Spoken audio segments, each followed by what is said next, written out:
underground dialogue. We gon' tell the truth, we ain't scared like a lot of y'all. Matters who they are, do we bow? No, not at all. Dropping bombs on this wicked world, so it gotta fall. Underground dialogue. We gon' tell the truth, we ain't scared like a lot of y'all. Matters who they are, do we bow? No, not at all. Dropping bombs on this wicked world, so it gotta fall. From the industry to the Oval Office, we expose the darkest motives of them all, and disclose what the protocol is. Thinking and moving logical, stopping every maneuver possible, and apologizing for truth is not optional. We gon' help you with what you go through, reshape and mold you, and sweep over them weak lies they told you. If you living with no clue, we gon' deprogram the old you, and you What's get good, to man? keep your It's soul your big too. brother K-Rino, and y'all are tuned in to another episode of the Underground Dialogue podcast where the name speaks for itself. I'm in here with my brother and co-host Keystone. and we are not playing with y'all today At all. I mean, at all. It's legend time. Man, look, you said it, you can tell on here, bro. It's legend time, man. Yeah, man. We got two hip-hop's biggest legends and definitely H-Town's biggest legends in the building with us today, man. We got the Fifth Ward Boyz up in this thing, man. What's up? Long life, man. What's going on, man? What's good, man? What's good with it? Man, I'm gonna tell y'all, I'm so honored to have y'all in here, cause like I was telling E outside before we even came in, this really is gonna be my first time getting a chance to just sit down with y'all. Right. Just have, we see each other in passing. Right. And it's always love, quick, but we ain't never had a chance to just chop it up. Right. And I want to talk about this with y'all because this is an example of the kind of love that legends get and that legends deserve. We were at the 3-2 tribute last weekend, right? Right. And they had a lot of great artists performing. I mean, it was full of legends in there that night. Now, when the Fifth Ward Boyz came on the stage, something happened that I didn't see happen when a lot of other artists got on the stage. And that's not no disrespect to nobody, but just the reality. Okay. When y'all got on that stage, everybody started walking up towards the front. Wow. And I don't know if y'all peeped that, but everybody came to the front because, in my opinion, I think that y'all are one of the more underrated artists to come out of the H. And if people don't see y'all a lot, they don't see y'all a lot. Right. So when they saw you, it was like, boom. Yeah. Did y'all feel that? And if you did, what did that feel like, man? Both of y'all can answer that question. You want to go first? Or So normally, like, it's depending on where we at. We cause we one of the ones, like, we can perform and we do certain songs if it's a place where people get active to us. Right. We let them really perform with us because they really like word for word or whatever. If that's one of their favorite songs, or something. So we let people get active with them. And then a lot of times, if they're far away from us, we tend to tell people to come closer to us. Yeah. So that night was like it was almost like family too. A lot, like everybody in there was like good to see you, good to see people that we hadn't saw in a while. Yeah. So when people was like coming close to us, we felt like we was just in the living room at the house, Right. and we felt a vibe like we doing this for. Yeah, like we do. Yeah, like almost like 3-2 was there. Yeah, man. That's our brother. Man. Yeah. I didn't see it. I didn't see it to that capacity of what you spoke on, but I didn't see it until the day after when people had posted Watching videos. the I was like, wow, that was dope right there. But I was so into it, feeling the energy. Yeah, because when P.W.A. come on, Exactly. it's all over. But that's why I said I don't think they underrated. Yeah. Because I do. Because I think Fifth Ward Boyz is one of them groups. They got the same amount of love on the north and the south. Yeah. It's a couple of songs that's my theme music, especially that I don't know these hoes. I just play these hoes like Sega. I don't want to want because it makes it. And anytime you hear him, I just want to hear that. I'm in the '98. Bro. Man. I mean, it's a blessing. Yeah. How does it feel to be like just ingrained in that H-Town history, in that culture? Because y'all do have songs like Keystone was saying that play them 50 years from now. Y'all get on stage. Y'all like on some Rolling Stone stuff. I can get up there and sing our song 50 years from now, and people gonna rock out. How that got to be a good feeling, bro. It is a good feeling, you know. Yeah. It is a good feeling, I must say, man. But even though we from Houston, man, we went through so much, man. So many adversities, man. So many situations that kind of blocked us from getting to the point where we're supposed to get to. So it feels good to receive the love, you know what I'm saying? Even though we still kind of feel like we underrated because it was so much going on back then. There was so much hate going on back then. There was people that loved us, but it was still people that hated us due to some other stuff, you know what I mean? But we always try to keep it positive. You know, we got songs that, we got a lot of positive songs like we were just speaking about earlier. People gravitate to negativity. They just gravitate to that. So songs like Thanks for the Blessing, songs like Situations, songs like Mama used to pray, you know, Mama used to say, Mama still praying. A song we got with Scarface called what's the name of that joint? I know. You know, we got real good songs that talk about real life, and people love them. But that P.W.A. song, I get tired of it. you know what, man? I'm gonna tell the truth, man. It was like when we put that song out, bro, and we was, you know, traveling around the world doing shows. That song, especially at the Capitol Beach party, that was going on back there too. So we performed out there, and man, the females used to just rush on stage, man, and they just did they thing. You know what I'm saying? Right. I was like, this is a powerful song, man. Yeah. And we was just telling the truth in the song. You know, we didn't think it was gonna be as big as it was. You know, I thought it was a comedy song when we first did it, but it still got legs on it, man. You know what I'm saying? A hit is a hit, man. And but it was interesting that you mentioned those other positive songs that y'all had too, that you clearly take a lot of pride in, man, and songs that I know we need a lot in this day and age. Right. Especially because I think, you know, I've asked different people, man, how we as facing to see, like, do you think that it's crazier now than it was back when we was coming up? And, you know, the good point was, like, you said, man, no, just social media. Everybody's still doing the same type of stuff, man. Talk about y'all early days, man, and just how y'all even came together and formed as a unit, the Fifth Ward Boyz, as we know them, man. Oh man, it was beautiful, man. It was a beautiful occasion how it happened. What year was that? 92, 3, 92, 93. 93. Yeah. It really was 92. It was 92, but it actually really was like real close to 93 that we actually was a unit. Right. Yeah, 92. We was trying to put it together. You know what I'm saying? And then Low Life, he had more experience than us because he had recorded a song with Too Much Trouble. They was already on Rapper Life. Baby Ghetto Boy. Baby Ghetto Boys, man. And I'm gonna tell you what's crazy about that. Like, I felt the opportunity was like awesome, right? But the song that I actually did to get in the door wasn't something that I really was, you know, I'm really cool with saying. So the song was called "Take the Pussy." I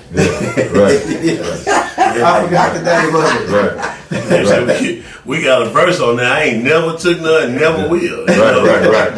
But so I was like, I had to look at it from an artist, you know, and I painted the picture. The picture was painted pretty good, you know, and it was a safe, I call it a sexy case. It was a safe verse that I did on there, but so what happened was we did a concert and I did that verse and Lil J was there. Yeah. So he like, man, I like your voice. He didn't even say nothing about the song. Right. But I'm glad he didn't. But he was like, I don't want you to do nothing else like that again. But he was like, man, I like your voice or whatever. So make a long story short, he was like, write a couple songs. If you write a song, write a couple songs and get with me. And I wind up running into B.W., which is Scarface road manager, and he was right there by the house. He had broke down, and he had told me that Lil J supposed to be going over to do a record shop. Yeah. And matter of fact, it's gonna be some boys over there, not knowing it was E-Rock and Double O. Right. He was like, so I'm just going over there just to I want to meet Jay. He told me that we still young, so I did what he said. So I'm looking for him. I find him, and I go over there. Before he get there, they was there. Right. You know what I'm saying? And they had already been, writing together and putting their thing together, whatever. And I went and I did a couple songs. I did Deep in the Hole. Yeah. I'm trying to go real hard. Right. Bring out your best. Yeah, and then I did Jack and Rednecks for Rolex. You know what I'm saying?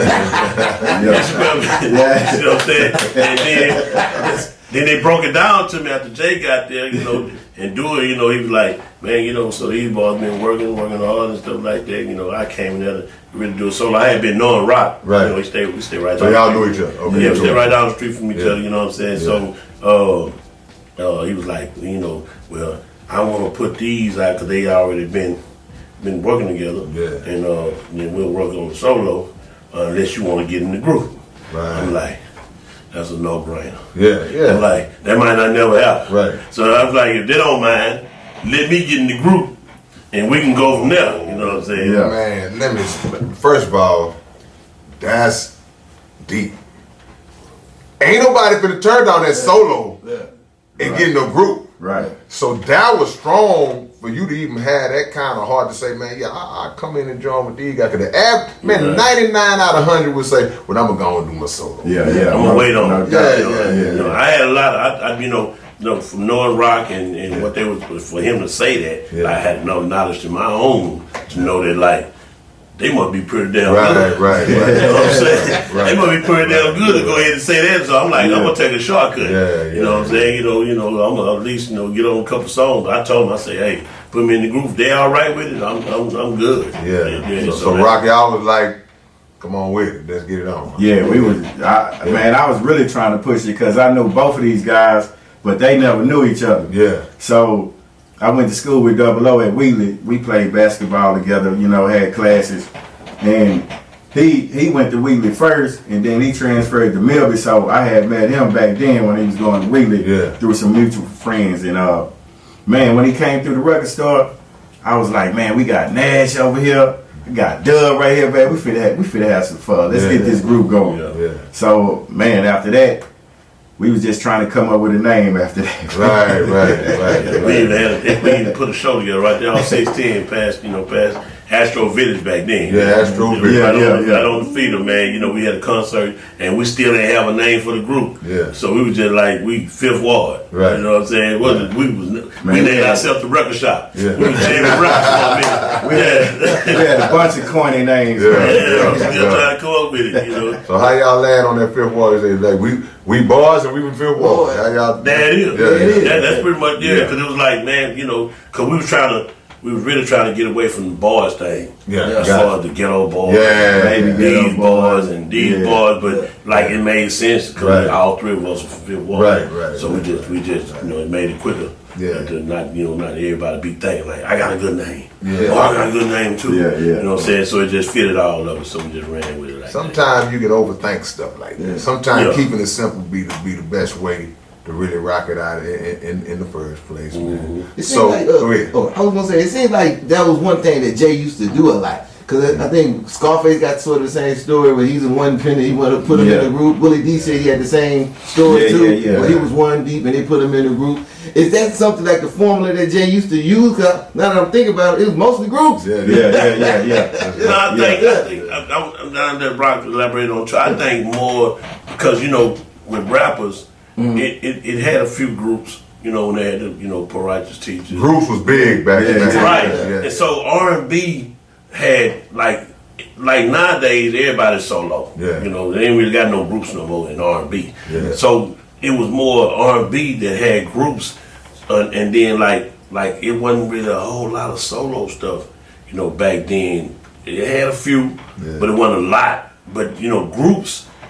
People came together and like, man, we could make a whole lot more. I was going to say, you can make it and pump up the songs real quick. There's a verse or two. Because, so he had took the thing like, when I left Wheaton and went to Milby, I started meeting people like the, Devin the Dude, Jug Mugg from the R Square, all of them, what's the name, the terrorists. Dope, They, EGB went to Milby. That's right. EGB. I went to school with all these dudes, And so it was like, so to just put 3 different people we were from 3 different parts of Fifth Ward at some point. Yeah. So we brought the hood together. Right. So, you know what I'm saying? So, you know, that the whole group thing, like, I right in our hood used to beef. Yeah. Like, Tough in the Park, Yeah. we were going to play some ball together. We would fight against each other with the skate ring and all that. But we actually brought the whole hood together. Man. When we put Fifth Ward together. When you put Fifth Ward in it, because now that's all of us. That's all of us. It ain't this hood, that hood. Yeah. Tuck Right. inside the hood, that's all of it. Yeah, that's deep. And y'all probably didn't even see it like that at the time. We didn't. Nah, we was young. Yeah. We wasn't We thinking didn't like see that. it. Yeah, You know, that's but amazing. We saw it later though. oh yeah, most definitely. Right. Yeah, because we even thought, like, you know, it was so crazy because a lot of people just was like, certain things went on in different hoods out of Houston. Right. And like certain type of haircuts, certain type of cars and slabs and different way. They did it different. But when you had a unit that could take 3 people and go out of town, and they asked about Houston. Now you know about the whole, instead of like, I mean, how you like, we're a unit, you know what I'm saying? Man. Oh, and so you find that out when you go out of town too, because a lot of times you go out of town and just be different situations, different groups on the same building, in city. Hey, it's y'all against the world if something happen. So it's like, we ain't worried about no South Park, Fifth Ward, Third Ward. It's like, hey, bro, we H-Town. We H-Town. You know what I'm saying? So that's a unifying presence right there, man. So how you end up at Milby? How you end up going from Fifth Ward to end up over there? That was in my mind the whole time. Yeah. People, they're like, you know, they was like, then y'all laugh at you if you fail. So that wasn't the last school I got kicked out of. Okay. So I went from Wheatley, and I left to go over to pursue my acting career. Yeah.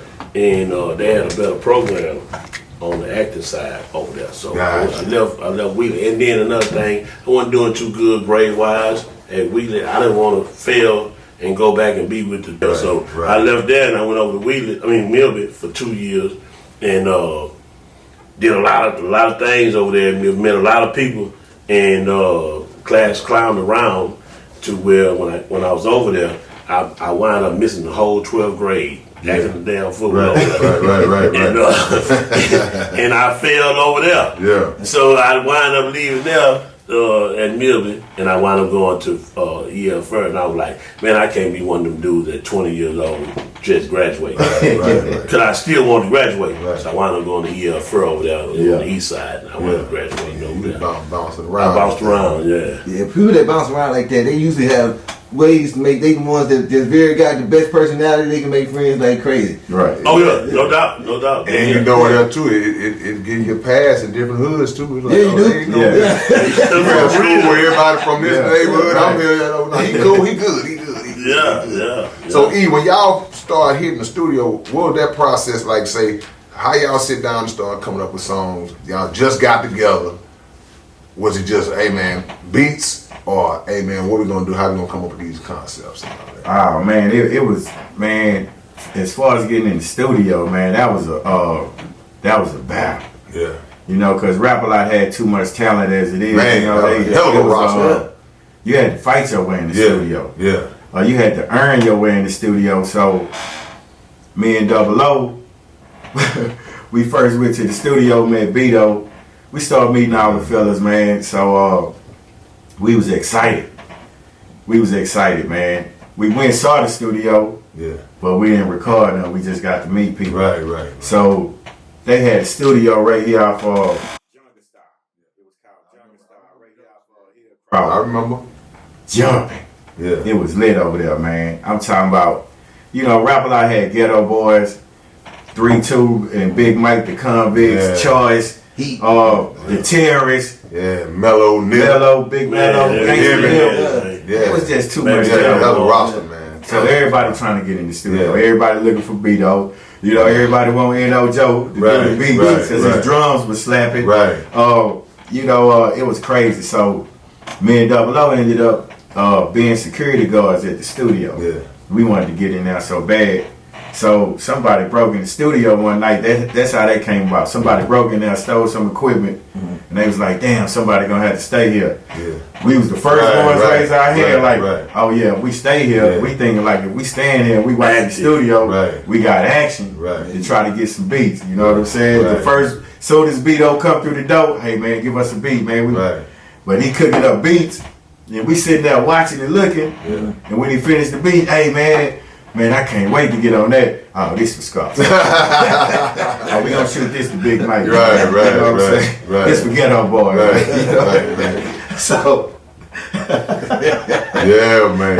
hey man, the first beat that we ever got, bro, was the first song we ever recorded was called "Down Ass Niggas." Yeah. So we went to Beto house and recorded that song, so we was excited. After that, we couldn't get in the studio. So it was a beat that N.O. Joe made, and it was a beat that Beto made. Yeah. We all in the studio, Jay walk in, everybody fighting, want that one beat. Right. He was like, "Shit, okay, everybody come in here then. Yeah. Whoever rap the best, that's who get the beat." I'm like, That's a good God. impression too. Oh, yeah, I was in my mind, I was like, That's a good I was like, you about to do a pretty good Jay. That's a pretty good impression. That's pretty good right there. Yeah, whoever get the beat, that's whoever rap the best get the beat. Yeah. I walk out the room, I'm like, God damn, man. God damn, it's like 20 niggas in here, man. Yeah. I'm like, man, God damn, how we gonna get this beat? So everybody rapping on the beat. Yeah. It was this one beat. I wanted this beat bad, man. It was my first solo song on the first album we did, and the Right. name of the song was called Blood, Sweat, and Tears. Yeah. Okay. That beat came on. It was a fast-paced beat, and everybody couldn't catch that fast pace, Yeah. but I was able to catch it. Yeah. And man, Jay said, "Shit, that's your beat." Bad game. I said, "God." Bad game. I ran out the room. I got it. I ran in the parking lot. I was like, Yeah. "Shit." Yeah. Oh man, it's over with. The man. lottery. Yeah. But yeah, that's what kind of activity it was as far as trying to get in the studio and get beats. We had to battle.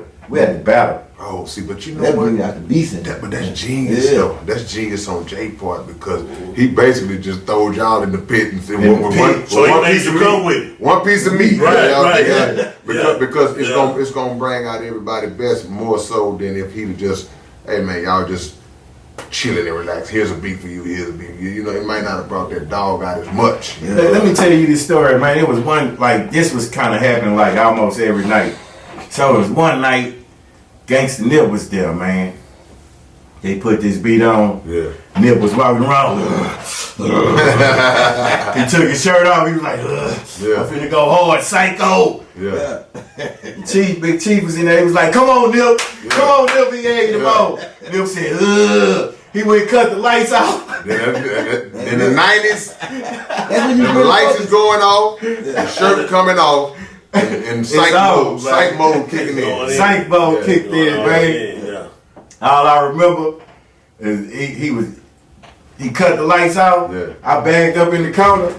You know, I got against the wall. Everybody, I couldn't see nobody, but the music was loud. Yeah. And Nip was in the middle of the floor freestyling. Yeah. And he was going so hard, man. 80 people died on that song. I already know. Oh, yeah. I already know that one verse. 80 people died. Yeah. 3 dogs. Carnage. I ain't gonna lie, I ain't even want to rap no more, man. After he finished, man, because when they turned the lights back on, it was just holes in the wall. He was beating on the wall. It's like 5 or 6 holes in the wall. Chief like, "Oh yeah, Nip, you went out, but you gonna pay for that, man." Yeah. I was like, "Wow, I don't want to rap tonight. I come back tomorrow." That's good. That's good. Yeah, we got the fifth wall. Shout out to Gangsta Nip, man. Yeah, shout out to Nip. man. Welcome. And then with the nip. But yeah, man, that's a beautiful thing because I know that competitive atmosphere brought out the best in y'all. You know what I'm saying? Oh, yeah. Because, But- you know, with nothing promised. See, we was coming fresh out of high school, man. So Yeah. I was already listening to these guys Yeah. in high school. I'm already a fan before I meet them. Right. You know what I'm saying? I'm jamming the Terrorists. I'm jamming Right. Ghetto Boys, Gangsta Nip, Choice, Right. Baby Ghetto Boys. You know, I got all these cassette tapes, Yeah, man. You know? yeah. Not knowing that I was gonna ever be on rap. Right, I didn't right. know that. I was Right. just in school having Right. fun. Yeah. But then, when that time came, I'm like, these guys, I'm trying to learn from them. Right. I don't want to compete against them. Yeah. I'm trying to learn from them, but yeah, man. But people got going in that pit though, that's what kind of built us up. Because you just said something, and answer this. So you coming into an environment where you dealing with guys that already have a name already established like that. That could be intimidating for a lot of people. How did y'all shake that? And then at some point did y'all come to the mind and say, hey, look, man, you know, we like these dudes, we jammed it, but hey, we trying to get ours too. Yeah. Did y'all ever had that moment like that? So we pretty much had zoned out Yeah. that it was other people. Yeah. So we pretty much like, we got to get it. And we wasn't doing it on purpose. But our work ethics towards what we was doing was setting a line for us. Yeah. Like it was seeds being planted for us. So people started saying, hey man, I got a beat that sound like it's for y'all. Man. Yeah. So when that started happening, Yeah. it's like, so now we got people like, okay, I'm gonna do this for them, but I this sound just like it belong to y'all. Yeah. So when we go to the studio, we used to sit in there and it was like they already knew what type of vibe we wanted. Yeah. So we might sit in the studio for hours if it wasn't a track already that was actually there for us that was getting played. So we never treat the studio like man, we gotta hurry up and do this and get out of there. Yeah. We was a group that we go on the Jack in the Box and get 30 jumbo jacks, fall asleep, wake up the next morning, same beat still playing, Man. and you see what I'm saying? Nah, that's some good old days. I'm flashing back while you're talking. Yeah. Right. So you know, once the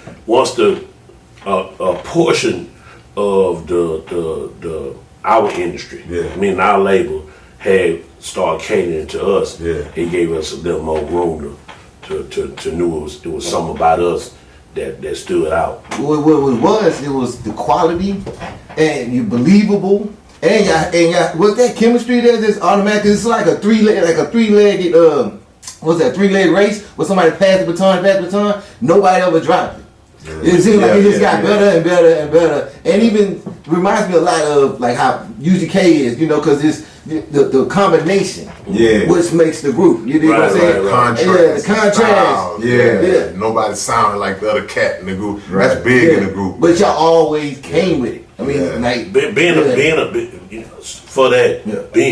fan of music, Right. make you not want to let other people down. Yeah. Like so, you know, then you like when people tell people like, man, y'all can't top that album. Yeah. Why So you mad? you know, so Man. so when you hear that, it's like, man, we gotta go hard now. We gotta go hard. Yeah, you in the back of your mind like, that's a hard ass album though, but they like, man, y'all gotta do that. Yeah. Shit. We was always told that, like, man, that was a good one, but y'all gotta come Yeah. now, but think about what he just said with that story you were talking about, where y'all had the battle for the beats. Yeah. It's sort of that's our foundation, and that dog said, we gotta come harder than that. Training, you It's already next week trained. now, You gotta get out there. Yeah. You gotta get out there. Yeah. So you know, so being like, so we never looked at it like we gonna be real big and sell outside of Houston. Well, Fifth Ward first, because everybody loved us in the hood, because they knew us and they used to stop by the record shop and support us, be all outside, you know. And then it stretched out a little longer, a little further than just. So then when Houston started, when my partner out of South Park, when I went to Milton, I met a couple dudes that, you know, that was like, they was like in the streets a little bit, and they like, man, he's like, hey man, I want to ask you, because I was locked up when the song came out. He said, I took a funky cock bitch out of South Park. I remember that.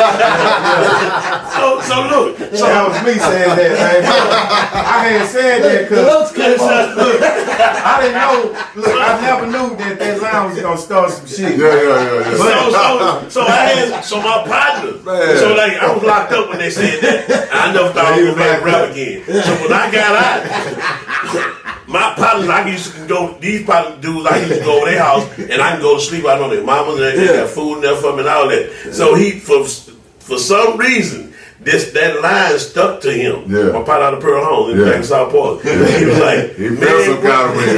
he say, look, what did that mean? What did that mean? Yeah. And I said, man, you know, and I ain't really had the right answer, but I wanted to make it right. Now, let me call E and ask him what that thing is. So I wanted to make it seem like we already talked about that, and it was just something. So I I'm like, I don't want to lose my relationship. Look at me a little different. Do you think like that too? How was that? You know what I'm saying? Yeah. So I said, it's basically like, we ran through all the what we can run through. Right. So it'll be more better if we can just get something outside. She just happened to be from South Park. But I had a girlfriend in South Park at that time. Only because I had family members that stayed on the South Side. I had family members stayed all around Houston, so I was back and forth, And then when I played football for Wheeler, and you travel from stadium to stadium, especially if you started in 9th grade, you're on the freshman team, you got to go to the backyard of the other school. Right. You know what I'm saying? So I'm in the backyard of all these schools, and I'm seeing people I know, and then I ain't like to mess with girls at my high school. It was something about it. I didn't want to mess with them. So whenever I was able, I want to meet a chick from another school, so I can go back to Wheeler and brag like, man, I don't mess with no girls at Wheeler, man. I gotta go to Jones, man. She got a word, She might go to MacArthur or something, You never know, but yeah, man, I did have a little chick at South Park. So then later on, ESG said something about on Swing and Bang. That's our partner. He said something about what did he say? No, I do remember we got banged on the screw tape, baby. I never remember somebody say, man, did y'all know 3-2 and these boys rolled? I was like, they shot one at y'all. Yeah, I was like, for real? Why? But when I heard it, I just bust out laughing. Man, I was like, wow. So I know why they said. I know what. You didn't mean there's no beef, but I ain't gonna lie. Back then, cause I remember that I was just on the outskirts of hearing about that line, and people was feeling some kind of way about it. Yeah. See, you couldn't hardly say another hood in your rap if you was from another hood, unless you was just clearly propping them up. You say, man, bro, Raheem, he had a line in one of his songs. All he said was, go to South Park and get a Timmy Chan plate. Everybody went crazy on Raheem. The man just went to Timmy Chan and people went there. They was ready, they was ready to go to war as if to say, hey man, if you live on inside of town, you can't even come get a Wayne up from Timmy Chan. Look, Mello had a song where he got a line in there where he said, I had to shut him down in Mo City. I remember that. The situation sticky. I remember that. They was going at him on that one. So I remember. Bro, look, Face took heat from being from South Park. And he called, he said, I'm going to call up my homies from the Fifth Ward. And boys in the hood was mad. It's like, we were just more hood sensitive back in the I was just going to say, man, to be real about it, it was this beef that just was like, we wasn't in the same city. Because like the skating ring, they'll come over there. Anybody from the South Side come to the skating ring, it's gonna be a fight. So the mind was, everybody ain't think like that, but it was enough to keep that. I'm from the South Side. I still got dudes right now, grown men that don't mean no harm. They're like, I don't go on the North Side, man. I'm just stay over here in my hood, man. Hey, dude, you 48, bro. Come on, man. Come on, bro. You still on that? You don't want to go green ball? It's just your mind the size of a mustard seed. Man, that's funny. It's that's hilarious when I look back at it now, man. I can remember all the way up to I heard stories about Kiki being on the North Side singing the South Side song. You know what I'm saying? I was so glad when KB came out. When I represent the North Side. I still got love for the man, and I still got love for the South Side. Right. Bro, see, all that's unifying to me. Because these are artists who recognize the tension. You know what I'm saying? Nobody meant no harm about it. Diffuse it, man. When Slim and Kiki did the project, Slim and did the project, all of them was moments in my eyes that were like markers in history, like, bro, this how it's supposed to be, man. Y'all get off of that. We know about the screw and the switch house now. Get off of that, man. Especially when they came with heat. Like even like KB and Lil Fleet. That one there was so heated. I was like, just good music alone would turn that dumb shit out. Street Military was the example for all of us anyway. Yeah. Because you had a dude from Right. Northside, you had a dude from Highland Clark, had a dude from Southport, had a dude. Every hood was represented, most city. Yeah. Just in that one group. Street military. Street military, not hood military. Yeah, street military. Yeah, So right. I mean, that's funny. That's Shout out funny. to Street I remember Military, that man. line. I remember that. And boys was in their feeling. But you know what? Now here we are in 2023, and you don't see that. You know, we still proud our hood. We still hood centric, but we don't see that kind of tension and BS like that.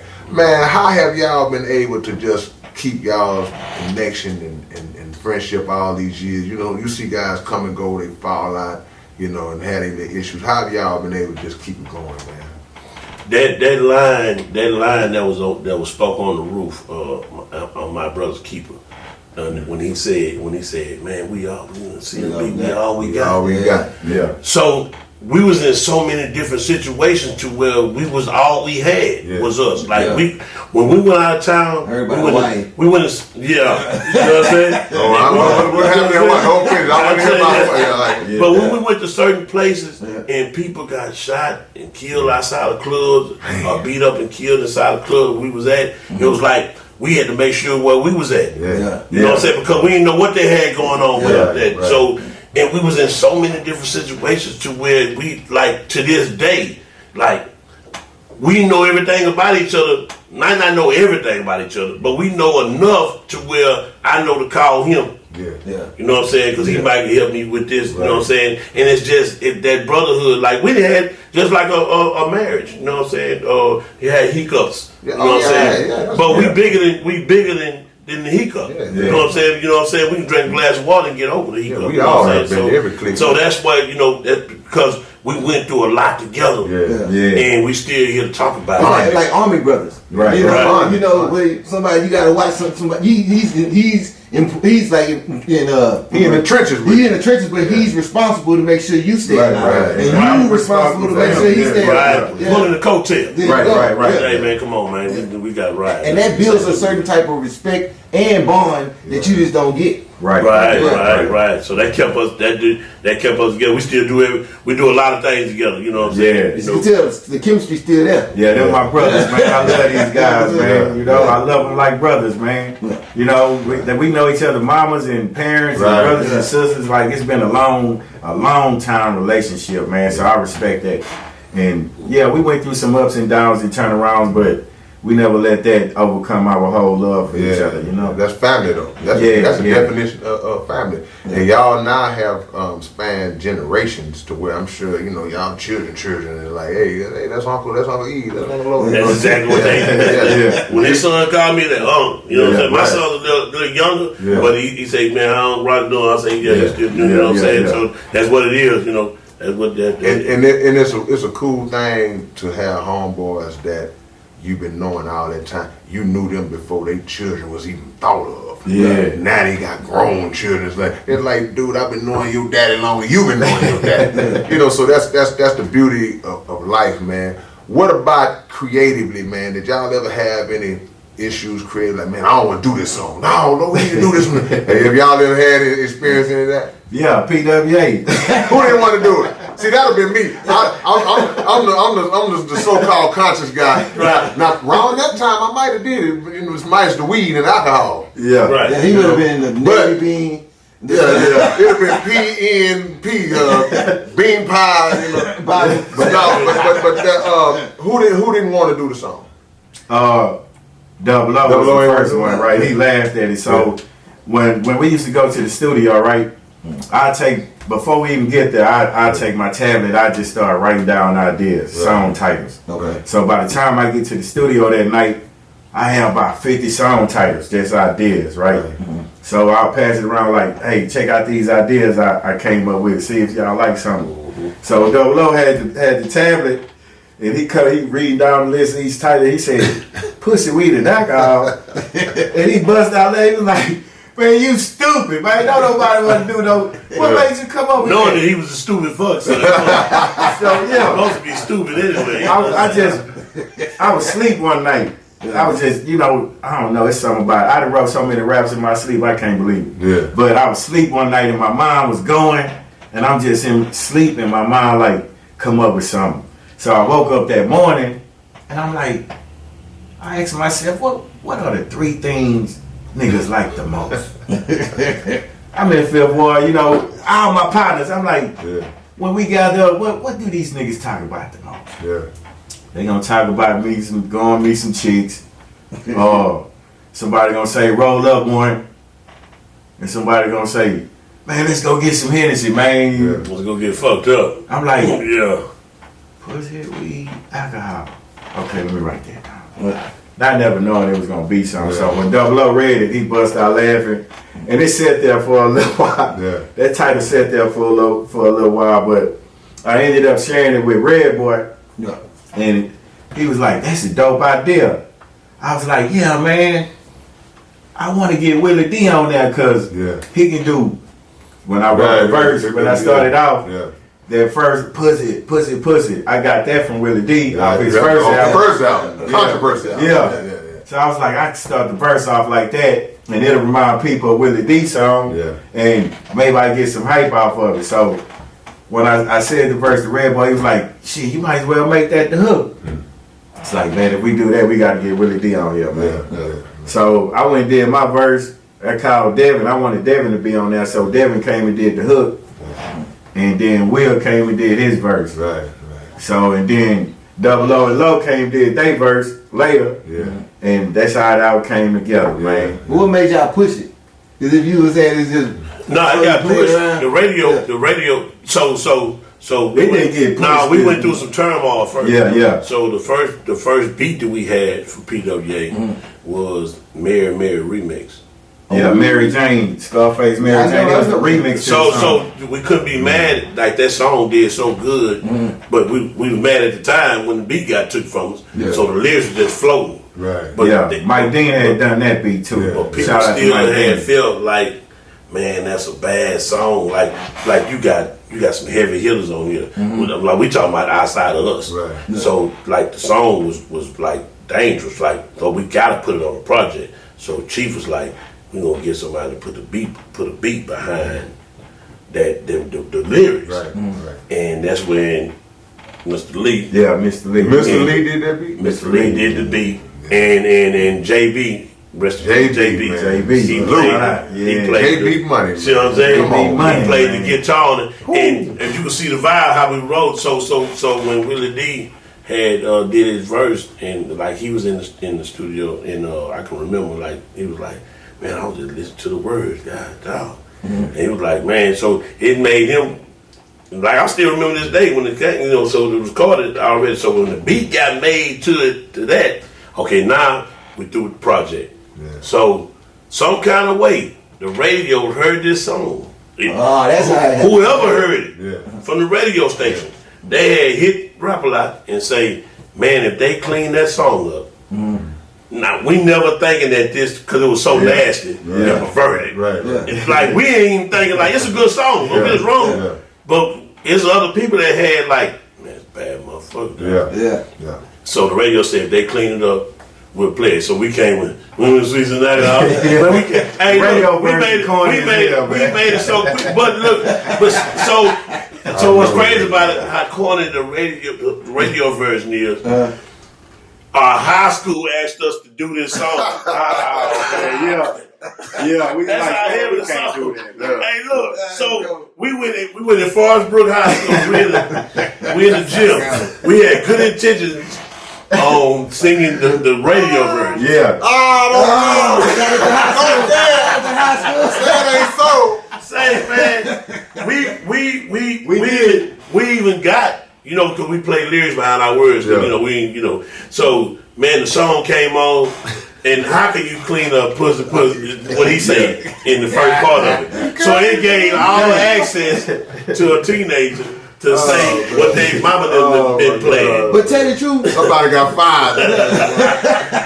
Who brought them people? Who brought them people in? Oh, man. But damn, the teachers was in there singing. that's what I was about to say. No, it was all access. They was man. all singing it, man. We was like, Man, I'm like, Ain't no need us I ain't even gonna lie doing to this, you, man. man. Just let them have fun with it. Man, I deep down in my skin. Yeah. I feel bad. These kids singing this song. But the crazy thing is, them kids is the one that actually pushed it. Yeah. Because it was an They underground, it was an underground hit. Now I remember it was an underground hit. They were putting that. It used to be a song too, but Too Short and Lil Kim. oh yeah. I remember that. Oh, yeah.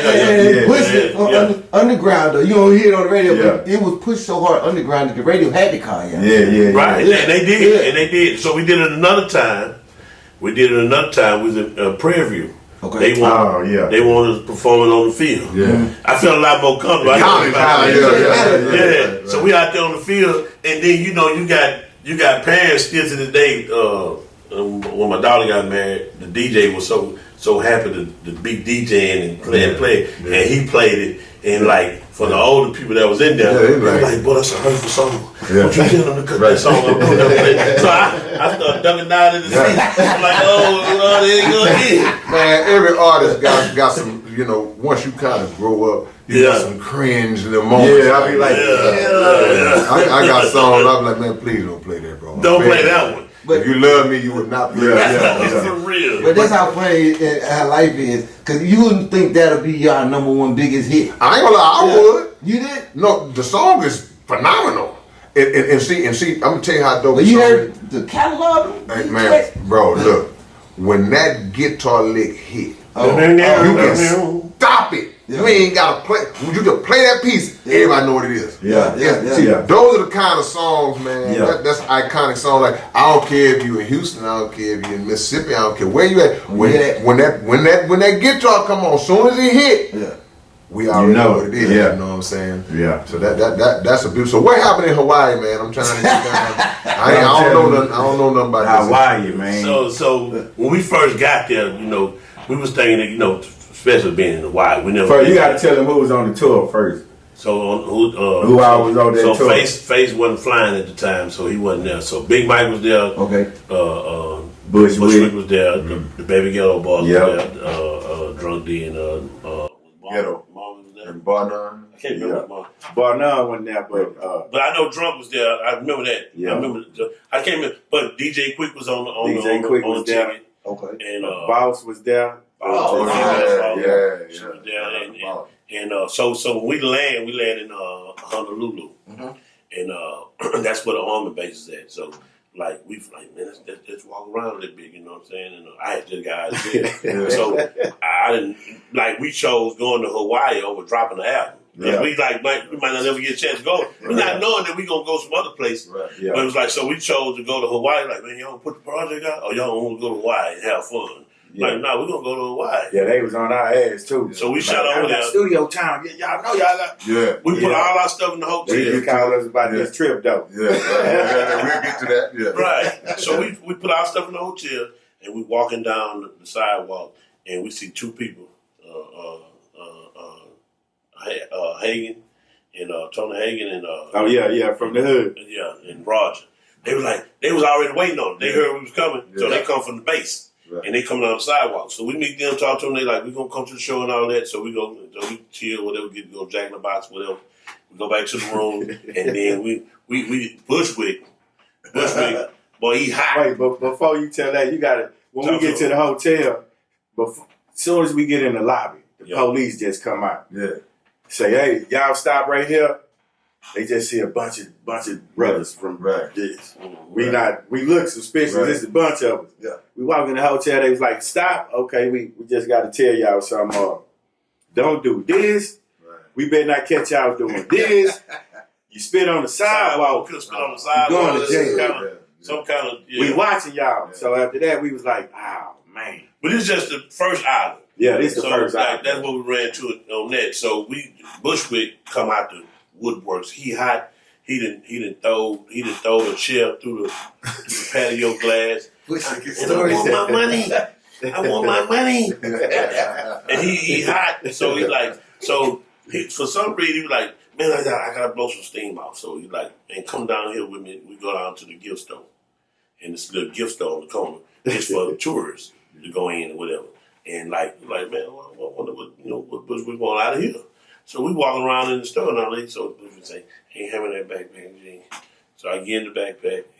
He put it on his back. He say, everything I hang, just put it in the bag, G. Oh man, come on, Bill. Bill got some stories, man. Bill got some stories. Yeah. So when he said that, I'm like, hey, Bill, I ain't going to jail nothing. I don't want to go to jail. Yeah. He say, man, look, everything I give you, just put it in the bag. They're going to let me make it because I'm Bushwick, man. And everything was like the whatnots. Like he was grabbing it. Yeah. Like none of the stuff he was giving me made sense to go in that bag. Yeah. He didn't need none of it. Right. And he, man, broom. Yeah, I need a Jerry curl hat. Man we walked out of the place and I'm looking at the cashier because I'm like, don't make see, we finna go to jail. Right. The cat, he's not even looking at Bushwick, he looking at me. Yeah. I'm like, I ain't still nothing. He's like, you follow me, I'm like, oh Lord, so I'm sweating all the way back. Bushwick got a whole backpack full of whatnots. Going down the sidewalk. Yeah. And you know he about this tall. Right. His pace was fast, but it looked like we weren't never going nowhere. Yeah. 8 steps in one around. I'm like, look at this. But that was just a story that started our whole Hawaii trip out. So he was good though. He was good. Oh yeah, he was good. But he did the same thing again in the mall. He changed shoes, put them back in the box, took a pair of shoes, changed them on, and did it right in front of the dude. He said, just bring me a size. Bring me a size there. And he put the old shoes in the shoebox and put the new ones on. And this man, I still remember this one toy that he stole that made me took me back to Chucky. Yeah. This man stole, you know how you one of the things, the karaoke thing you can record yourself on? Yeah. It was a little bitty box with a microphone on it for a kid. Yeah. That man stole that box, man. I want it all. Man stole that box. We was in the mall, man. I'm like, man, we need to go to the car, man. The crazy thing about Bushwick, you hear stories that go out of town, but that dude is so intelligent. Yeah, man, that's man, I had a chance to talk to him before. Yeah, we did too. Yeah, man, that stuff was crazy. Like, just to hear him finally talk for a length of time. Yeah. Because all we ever seen him was, he smoked the weed. Recipe. And then he'll do this. The last concert we was at when Run DMC was performing, he did the sympathy thing. Like he was, he had them dudes. He was like, man, things is bad, man. And I'm like, we looking at him like me and Rock. And I went there for one reason, to see what Reverend Ron was going to say, because he changed to a Reverend. We knew this. We bought tickets to go there to see. I didn't know if I wanted to rap again. And Rock like, we're going to go. So we backstage, and Bushwick playing this role like life is bad. It ain't no good. And I'm looking at him like, man, this dude. So Bushwick, what you need, man? He say, I got an ounce. Bring my checkbook, man. I got an ounce of weed for you. Hey, man, people just hand their cater to him, and I'm looking at him like, man, if you raise them glasses up, if you raise them shades up, I know you bullshitting up under that man. You got these people though, So just to chill with him the last few, and when he tried to, he called me to break him out the hospital. And I say, man, I'm not doing that, Bill. He's like, man, come get me, G. I'm gonna go out the back door, and I'm just give me in, and we go. I'm like, man, I stopped answering my phone. I'm like, man, I would never hit the don't want to be internet. responsible. Yeah. It's funny that everybody whoever passed through Houston definitely, but everybody got a Bushwick Bill story. If you've been around him 2 minutes, you got a story. We interviewed him right before. I think we did the last interview. Yeah, we did like the last interview. Okay. What really happened in Hawaii, we had a fight with some Samoans, man. Ooh. That was the last island. We were Maui and the Waikiki was the last. That's what we. We was far from island to island. It was like the rocks. The Booyah tribe back in the day. Oh man, their feet were so big they couldn't wear shoes, bro. They just. But we got to this last hotel, man. They had a club in the bottom. We didn't even know. We went and did the show, came back, but the whole while Drunk D trying to holler at this one Hawaiian chick. Yeah. It's a bunch of them. You know, after the show, there was so many people back at the hotel, but we not knowing it's a club in there. Right. So Drunk D trying to holler at the girl, and she had a brother, which was one of the Samoans. So Drunk D go to the restroom. It's two of them. They like, oh man, like 7. They like 7'2". Yeah. I was in there with him actually. Yeah. I was in there with him when they came in there. Yeah. Yeah. And he came. I'm standing around the corner. He said, he come running. He said, man, they trying to jump me. I said, who? I turned around. Big boy was just, me. That's who. That's the question. Yeah. I said, God. Yeah. One So- dude looked like a they. So DJ Quick and his bodyguard, when he said that, it was like we was all in the lobby, like right there. So Big Bundy, he passed away Big too. Bundy, yeah. He was right there. He was the only one matched up with him. Yeah, Right, he hit right, that dude. He hit that dude in the chest with two hand, palm of his hand. Whoa! Yeah. And man, knocked that dude way over there. So after That boy that, was like a big old, you know, he was going back slow. Yeah. Boom, Right, boom. right. man, it We was a looking to big. see if he was going Man, to I fall. don't He know, came back. Called him, Yeah. texted him, told him like it's the island against them dudes. Ooh. Man, they started coming out at that club. Yeah. Man, left and right. Yeah. Left and We was right. in trouble. Left One and of them came out the club low. He fighting on the staircase while they coming up the stairs. One that slipped by. Yeah. BW fighting one. And the dude just come behind BW and just catch him. BW stunned. He come back and he come out with the strap at this Yeah, time. yeah, Now yeah. he waving it. But the dude that hit him, I got him in the radar. I was like, nah, I'm gonna get you. Yeah. So he tried to take off running out the door outside the hotel. So while he running, I'm running too. And while I'm going out the door, I grabbed the ashtray. The old ashtray with Stand the up sand in it. ones Oh, in One the with bank. sand in it. Yeah. Yeah. Put the cigarette out. Yeah. I grabbed one of them Yeah. while I'm running out the door, and I just fuck up. Yeah. Man.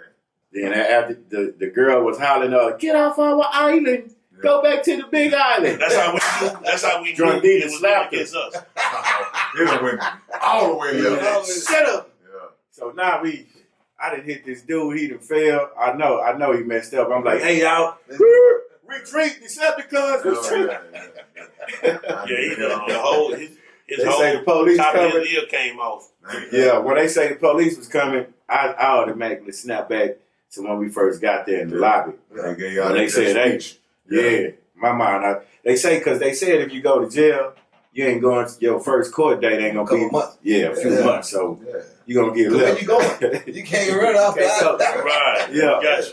Man, we went to the rooms by 5 o'clock that morning. Beep, beep, beep.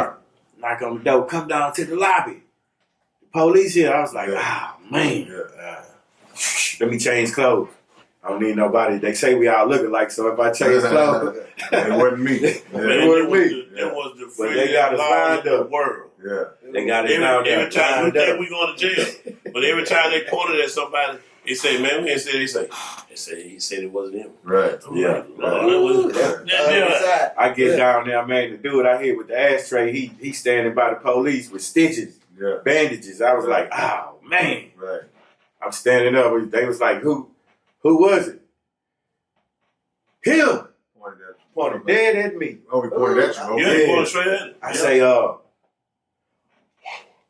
sir, I never saw this guy before in my life. Yeah. I got an early flight in the morning. Y'all disturbing my sleep. What's going on? Yeah. I did the hang loose.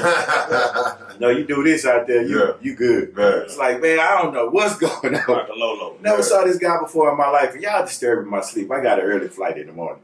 It's like, I'm sorry, sir. We truly apologize. He said it wasn't him. You may go back. Yeah. They said it was. He said it wasn't him. They said it wasn't him, man. So who was it? It was him. I never saw this guy. I was asleep. They let me make it, man. But we had some good performances though. I Hey, I already know. That was right there. We Man, rocked out, man. that lineup, we performed. Yeah. We performed on this one beach. It started raining, had a little tent, Oh, man. and was 3-2 out there too? No, he wasn't. There wasn't Big there. Mike. Big Mike. Yeah. Yeah, Big Mike. But man, we had man, we have some performers out the world. DJ Quick, you know, he like, man, I do this. I'm an engineer. Right. So he was a sound man. Make sure y'all was right. He was a sound man. Right. We did sound check. Yeah, man. Yeah, Quick had it right, man. This one more part of this story, man, I got to tell. It was so funny, man. So we get to the second island where the show was outside at, right? So we got a little time to kick it. We trying to, you know, enjoy ourselves, man. So we finna go swimming. So when you come outside the hotel, it's the ocean right there. Yeah. Big ass cliff. You know, we see somebody way over there just jump off the cliff. We like, oh shit. Yeah. Big Mike said, fuck that, I'm gonna do it too. Yeah. Nah, nigga, we don't do shit like that. Yeah. You jumped in the water? Yeah, no. So we walk way over there, man, climb up the cliff. Big Mike, Drunk D, they jump in the water, man. I'm like, man, I hope these guys don't fall on no rocks, man. But ain't lying. when they made it, I was like, woo, they made it. Should I do it? Should I go? Nah, I'm going to say that, man. I'm going to say that. I don't want to stay in Hawaii, man. I want to go back home. Man. Yeah, I ain't good for that. Yeah, I'm going to say that one, man. Yeah, that's cool. But Yeah, that was Hawaii fun is trip, fun, man. First time I went out there, the sand would have you tripping. Because it don't clog up. Yeah. No matter how wet it is, it just stays. Stay be the sand. Yeah. Man, let me ask y'all a quick transition real quick. So music today, I always like to ask artists just from our era back in the day who seen the grind, how it was back then, getting in a van or taking the product on the road and all that, and now transitioning into the digital side of it, man. How have that transition been for y'all, and what are your comparisons as far as the difference between then and now? I still haven't actually caught, because I don't really have enough time. I wish I did. Still haven't actually caught how they really working it. Yeah. But it ain't no different from changing from an 8-track to a cassette tape to a CD to now it's, you know what I'm saying? Yeah. It ain't no difference, but it's a big difference. Yeah. If I'm saying it right. Yeah. Like so I still haven't grabbed how the streaming thing go, because like we used to sell copies. Right. And you sell a certain amount of copies, you sell 1 million copies, you rich. But now you gotta sell 1 million streams to get a couple dollars. Yep. Yeah, that's crazy. That's why I asked. Yeah. One big difference I noticed, as far as making the music, it has got much easier. As far as putting it out, has got easier. Yeah. That's that part, because You don't have to depend on the label no more. it was hard to get in the studio Right. back then, or even get with producers that'll work with you if you ain't had that bread right. Right. So yeah, it made it easy to put out music. So that's why the industry is so flooded with a whole lot of music, because these youngsters just in the room. We had to go to the studio, now they're in the bedroom making their own beats. Exactly. They record right there, mix it, put a little mix on it, and put it out the same night, shoot a little video in the studio. Wham, there you go. What y'all think about the new art? Y'all got any new artists that y'all like, or y'all the old man on the porch like, man, this and that? Y'all got it? I can never be the old man on the porch, because I came from studying the craft before I even got in it. You know, just being a fan of music, period. You know, it's gonna change. Everything gonna change. So it's either you keep up with it or you don't. But for the most part, I try to motivate. You know, if they ask questions or they need some advice, I try to give it to them, or any way I can help. You know, so that's why as far as me being a rapper, you know, we went to a convention one time in New Orleans, a music convention, man. It was one of these big actors. I can't remember his name, but he said, man, don't just be a rapper. Learn to do something else in the business. There's so many things you can do. That's a fact. And when he said that, you know, since I was in the studio a lot at Jungle Style watching Mike Dean and Beto, N.O. Joe, I was like, man, I want to learn how to produce. I seen Blind Rob come in the studio, got on that MPC, man, they started cooking up. I was like, I want to do that. So I started learning, you know. So as far as being a producer and learning how to engineer in the studio, just from that point, has changed a whole lot. So these kids, man, they just putting out music like crazy. And you got to, right now, we got to try to keep up with them. They're going to put out 3 albums in 2 months. I actually like a lot of the new music. I catch myself, you know. With the rhymes and the good music part. And then I got a 21-year-old, he in college now, but like growing up with him, and then I got an 11-year-old in the house. They keep you up there. You know what I'm saying? I don't want them saying, man, Dad, you too old, man, go on. Because they don't know a lot of the stuff that we listen to. Right. So then I'm just a music fan of all music, so just being that part of it. And then, like I said, they ain't putting out no bad music. They putting out some pretty decent music. And then like they made it work for them. Right. You know what I'm saying? So it had to be something that, you know, for them to be selling this many copies, or selling out these shows, and you know, and doing, because you know, for us, making getting $40,000 a show, how they doing right now? That's crazy. You know what? You know that's if you got a deal, man. But there's so many rappers right now putting out music that don't do no show. Yeah. They just getting a check. Yeah. Right. So in the room, in their back room, out. And they Figure cool it with out. that. These residuals. And I come across artists all the time, like on YouTube, that I never heard their name before, and then somebody put you up on, you'll stumble across.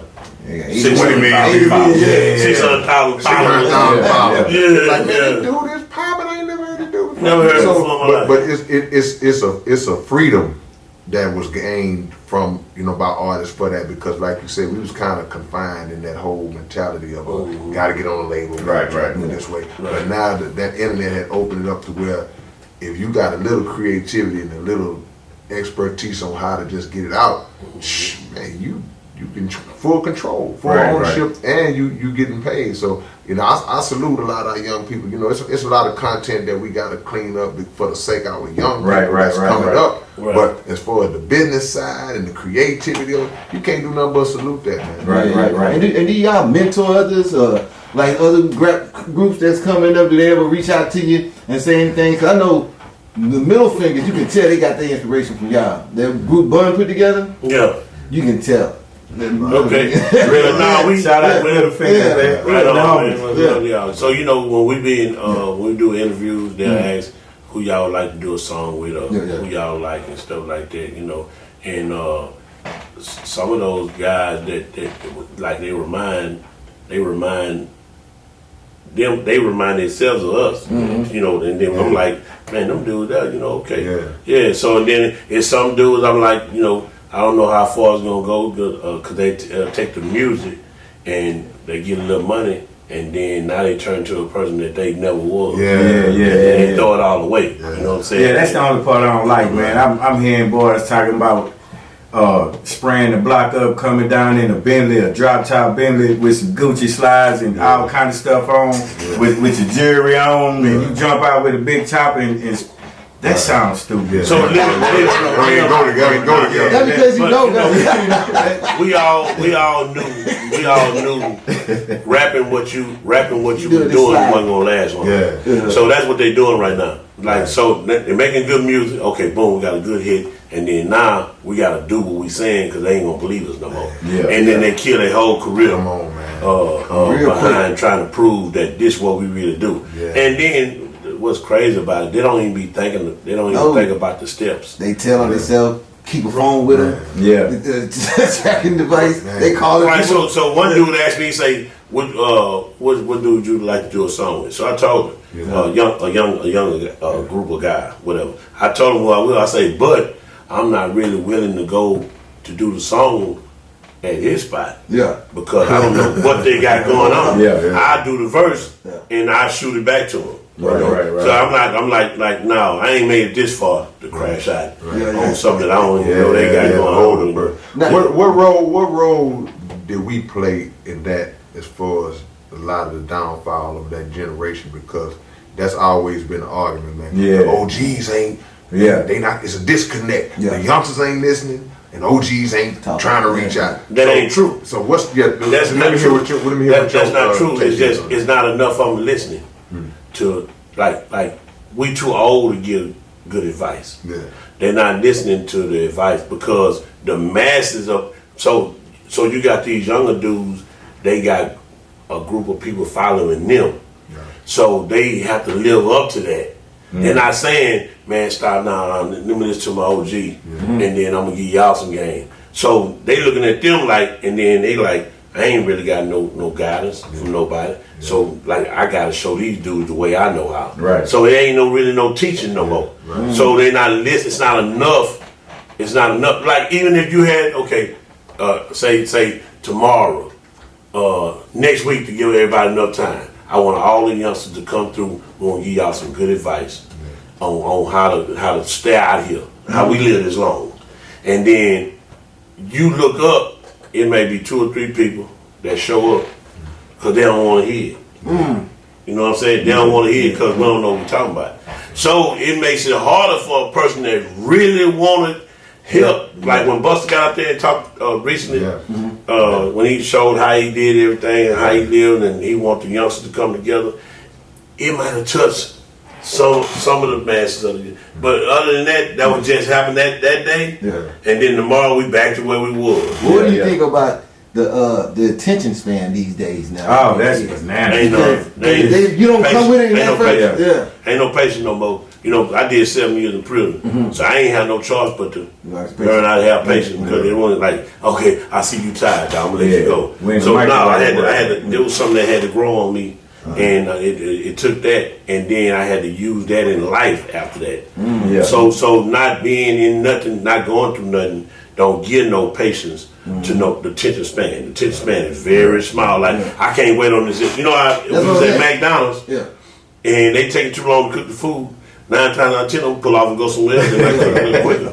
That's how quick the span, you know what I'm saying, is to these youngsters. I was wondering, do that have a sort of like a connection to where the disconnect is coming from? It's the right now thing. Like my son wanted everything right now. Right now. And I'm like, man, it don't happen like that. IG stands for instant gratification. Ooh, that's deep. That's what we want. Instant gratification. Can we teach him though? Because I'm one of the people, I don't believe that it's a lost cause or hope is lost.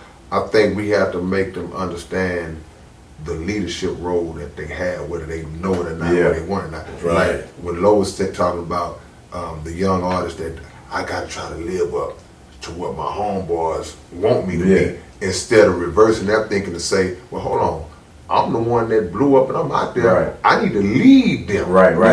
Is it possible to show them like, no, bro, no, y'all ain't got to sell dope no more. Y'all ain't got to try to pull up on nobody no more. Follow me. I done gave y'all an example of how to transition out of there, which was supposed to be the goal anyway. Right. You know, you don't have a net worth of $10-15 million and you still on the block trying to do this and do that. Yeah. And if you got a partner that's doing that, hey man, let me give you a job. Let me employ you in a different capacity. Right. Now, if he don't want to take to that, then you can't make him. You can't make him. Send him on back. Yeah. But at least present the opportunity. Man. But they got to be taught leadership and understanding of who they are. Like, dude, God ain't blessed you to be in that position for nothing. Ain't no accident that you up there like that. Yeah. Now the question is, we all get a blessing, but what we gonna do with it? Like many are called, if you were chosen. Exactly. What you gonna do with it? Because we done seen so many people get it and then lose it, fumble it. Yeah. You know, so we just gotta just teach them, man. But y'all, man, those some great points, man. That y'all. Man, I got one more question on that topic, man. As far as the change of the music from back then till today.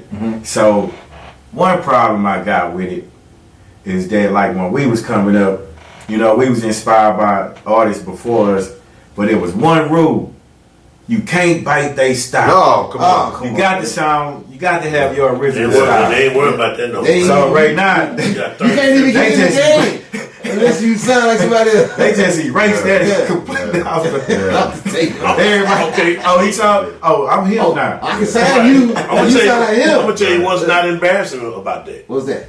Because when Michael Jackson had the penny loafers and the glitter glove and the jacket with all the zippers. How many people in the audience wore that jacket and them penny loafers? And how many times did Michael Jackson get mad at any one of them? I mean, that's different, though. No, I'm just saying though. I'm just saying. I know it's different, but I'm just saying though.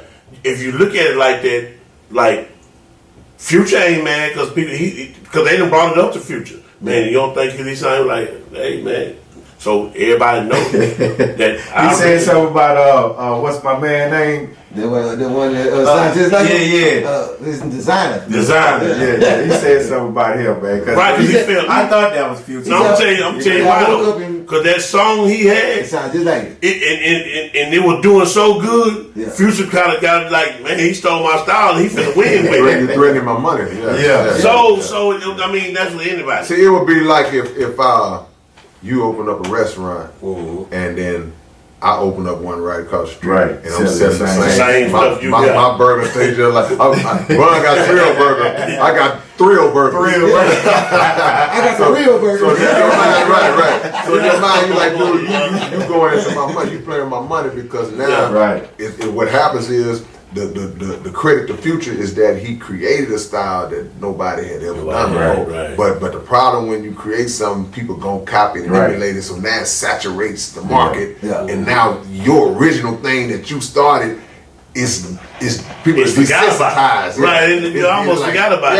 Yeah. So that's a tough thing. You know, it just that competitive nature we had back in the days mixed in with us wanting to just. Like, I don't even want to sound like him. Exactly. Matter of fact, I'm gonna get mad if you tell me I sound like For somebody. real, that happened with DMG and Face. Yeah, right. You know, when I first got out, and I told Rock, I said, that dude sound just like, he sound just like Face. He was like, man, no, he don't. Well, he really don't. Rest in but peace, this was DMG somebody. too, man. Did he actually pass? I don't know. Is it? They said that, but they said they saw it at a concert not too long ago. Okay, I take that back. We'll find out. Yeah. So they don't really know if it's true. He hadn't came in. What you just said, bro? That's so. He said he sound like, but he really don't. See, sometimes people sound on impact.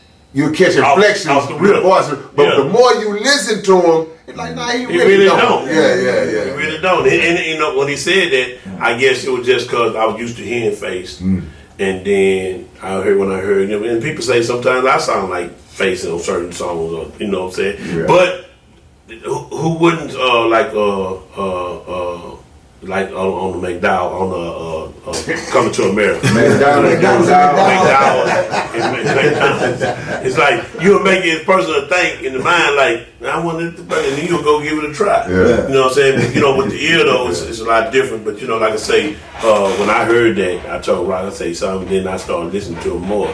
He really didn't, but this was somebody that he probably was an idol of. Yeah. And I'm gonna tell you. He said that. See, it's a difference between I can't help the way my natural voice sounds. Right. So if I'm speaking in my natural tone and it kind of sound, you kind of sound just, that's my natural tone. Yeah. But that's a difference between intentionally strategizing. Just right. I'm gonna say that just like he said, like when Pac died and all them Pac imitators was Yeah, coming out, and you can find songs that they did 8 years ago where they weren't sounding nothing like that. Now all of a sudden you sounded just like. So it's about intention with me. Yeah. You know what I'm saying? If you set not to duplicate somebody, nah. But if you just, hey man, if I happen to sound like that's how I talk, man. I don't mean to sound like this. I mean, you know, Chris Brown sound like Michael Jackson a little bit, but he got his own.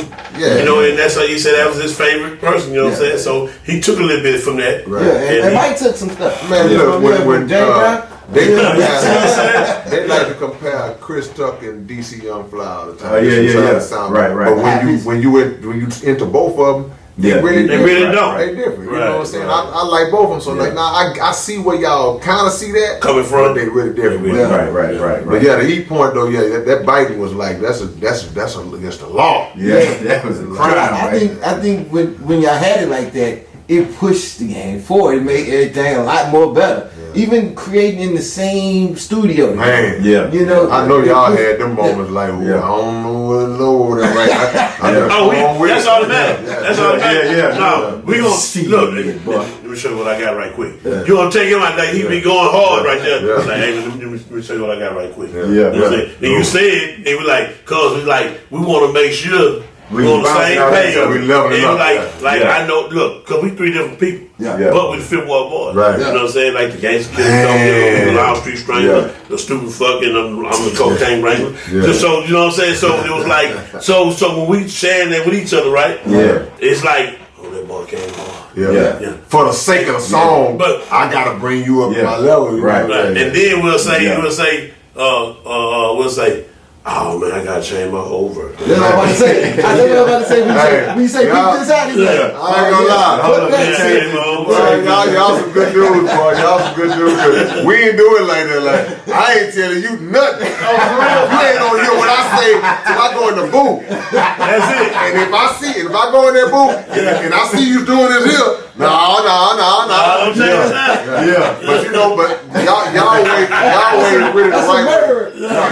All of us are like that. I ain't gonna hear what Klondike Cat saying until he get in. And in my mind, I gotta be kind of nervous, worried about it. Yeah. Yeah. And I hope you looking at your verse 2 or 3 times, like, cause he over there doing this here, like, he know he got something, you know. And then you know Nip feeling, ain't no telling what he finna say. But the reality, y'all way in the right way because at the end of the day, it's about the song, Right. Yeah. The overall song being right, man. So y'all working on anything new that we can talk about, man? Yeah, I'm working on some new music. We all working on something. Yeah, all the time. Solo and collective. Yeah. So we still, you know, because we don't have our third leg with Dub. He kind of, you know, he said he threw it after he lost his dad. He said he kind of Respect. Yeah. So man. without our third leg, you know what I'm saying? It's like it really ain't a Fifth Ward Boy thing. We'll say it, Right. and then we'll wind up coming with a lot of solo project stuff. You know where we at? You know what I'm saying? We dropped a couple songs. We dropped Another Level. We dropped My City with Bun and Kiki on. Yeah. And, Remember that one. so we worked at it towards it. I got 2 solo projects out right now. Right. Yeah, and What's the name of them? one of them called Residential Area. That's the last one I dropped. Yeah. And the other one is Nonfiction. I dropped that one. Available everywhere. Everywhere. I'm gonna redrop Nonfiction because I didn't know how to drop stuff at one time, and I dropped a couple singles. And iTunes and what's called rejected it because they said the music was already out, and I didn't know what I was doing. So I'm gonna actually. Now that I got everything signed up, I'm actually gonna Repackage it. Yeah, I got a joint called Turning Heads with P.W.A and Kiki on it. It's pretty jamming, so I'm pushing that one right now until this next project come out. It was just a single though, so I'm finna be dropping EPs right now because like you saying, the attention span is short, so it ain't no need to drop a full album right now. So Boss making songs that's 1 minute and 52 seconds. Songs is 2 minutes long now. Yeah, just quick. And if it vibe hard enough, they'll go ahead and put some more. Make them want some more. You inspired me though. I told you when you dropped that, what you did, 7,000 songs. 7 a day. Yeah, I was like, boy, that boy fool. And then he backed over with the 4-piece. Yeah, man. I'm like, You a legend, bro. I was jamming you before we started rapping, man. I got one question for you, man. Do you still got the Black Bible? Oh, come on, man. Come on. Look. It ain't just one no more. I know, it's a plethora. I think we on number 15 now. Yeah. Okay. I'm gonna pull them all out one day and one time. And then, Yeah, they gonna have to put them in the museum, man. That's what I bet. Man, Hey, you inspired me, dog. You know what I'm saying? You know, man, Big inspiration, man. bro, I'm so proud of y'all because, like I say, man, we don't really get a chance to see each other chop it up. Man, we gotta do this, man. We gotta do this more often, man. And y'all are legends, man. Y'all are legends. Y'all are staples in this hip hop Appreciate game, it, man. in this city, man. And the things that y'all have done because we know the Ghetto Boys. We know Devin and Dude, the people who have hit that national, international stage. But man, y'all mark is just as important, brother. Right, and to keep doing it and still be doing it. Like I opened the show, when y'all came on that stage, here come the crowd. Yeah, and I didn't see none that night. Yeah. And I love everybody with that Yeah. voice, but I didn't see. So that's the thing I go for. It's like to still have that magnetism and still have that love, bro. That means a lot, to man. y'all work, man. So, That make it hard to stop. You know, that's motivation. No, No, we don't retire. We just take breaks. Yeah, we yeah. hiatus. We ease back a little Yeah. bit, you know what I'm saying? Turn the fire down on the, you know what I'm saying? You know, Yeah. get on the main course, let it simmer a little bit. Yeah. You know, and just get back at it. You know, I got some other stuff going on too. Yeah. With He the shoot movie. movies and stuff. Yeah. Let's get into that. Yeah. So I'm in the movie right now. Rondo is about to we almost through with it. Shot by another guy, but it's was wrote by Mac Vision film. And anyway, I was in another movie that he did that we still reshooting parts on that Hidden Licks. Yeah. And then I also got my own movie that I'm writing. I got a short film, $1 Million Bond, that I'm writing on right now. And I'm almost through with Sorry Not Sorry. Man. Yeah. So you can find a pilot to Sorry Not Sorry on YouTube. Come on, man. Yeah. That's dope. CRPRICH. Diversifying the hustle, man. And, Right.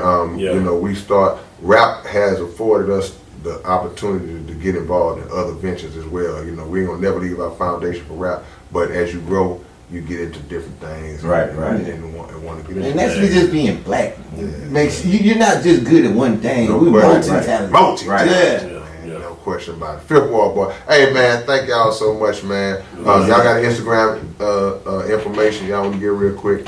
Oh yeah, they can follow me on Instagram, eRock Fifth Ward Boys, EROCK 5TH Ward Boys with a Z. Yeah. Man, I ain't gonna lie, I gotta look at it. Hey man, it's all good. So, Look, I appreciate my brother. Man. Go ahead, Lo. No, you good, yeah. So mine is Fifth Ward Boy _ NUE Life 7. And we'll put it up on the screen There you in the go. description for sure. And look, y'all, it's hot in here. Yeah. So I appreciate my brother sitting here all the time. We've been in the whole time. We've been trying, you know, we just ain't popping on the weekend. But man, I'm so grateful to y'all, man. This was a dope conversation. And anytime y'all want to come through, more than welcome, man. So Appreciate it, man. y'all, I want to give a shout out to the whole SPC though, the whole SPC. Exactly, man. Especially that scallywag on the side.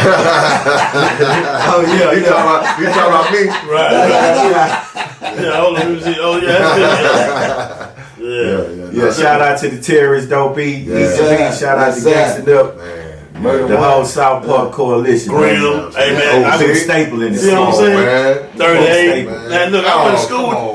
Hey man, Hunter Ballou, man, look, we used to all House Palooza. Yeah, man, I used to tear that song out the frame. We used to go there, we had shows there. Yeah, man, you know, so we round that whole H time. You know what I'm saying? You know, shout out to all our Latino fan base and people that show us, man.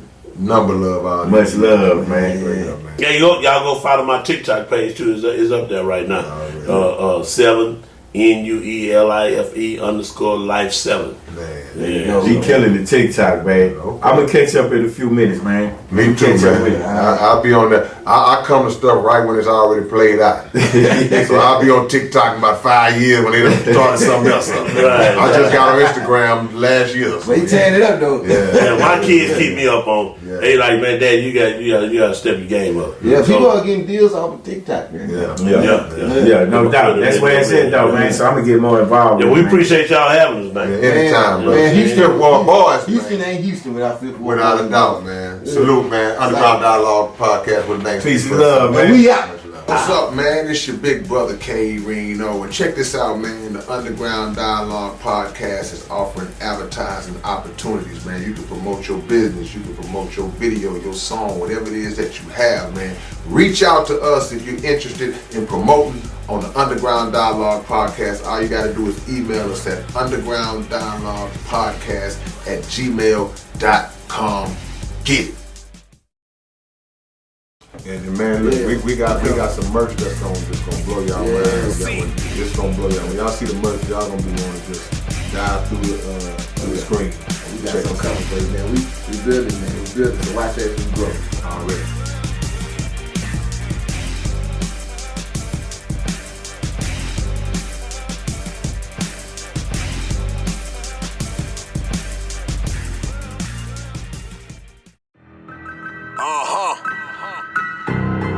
I wonder if they ready.